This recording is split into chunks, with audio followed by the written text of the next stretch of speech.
Netanyahu to address Congress on Wednesday, seeking to redirect American attention from Biden to the Middle East. Israeli Prime Minister Benjamin Netanyahu will address Congress on Wednesday, seeking to shore up American support for his war in Gaza and redirect the attention of a nation that has been preoccupied for weeks by a stream of domestic political issues, eventually culminated in Biden announcing over the weekend they would step down from the Democratic ticket along with the assassination attempt in former President Donald Trump and the Republican National Convention. It also comes as many on the left have become increasingly dissatisfied with the way Netanyahu has waged the war, which has killed more than 39,000 Palestinians and left Gaza in the grips of a humanitarian catastrophe. Some members of Congress have said they will not attend Netanyahu's speech, either as a protest of the war or due to previously scheduled events. Vice President Kamala Harris, who is now the presumptive Democratic nominee,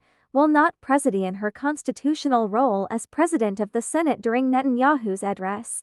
Harris will be in Indianapolis Wednesday, but is planning to meet with Netanyahu on Thursday, a U.S. official told CNN. Senate President pro tempore Patty Murray, a Washington state Democrat, also declined to preside over the speech. Senator Bernie Sanders, an independent of Vermont who caucuses with the Democrats, said he will skip the address in protest of the total war Netanyahu's government has waged in Gaza. No, Netanyahu shall not be welcomed into the United States Congress, Sanders said in a statement.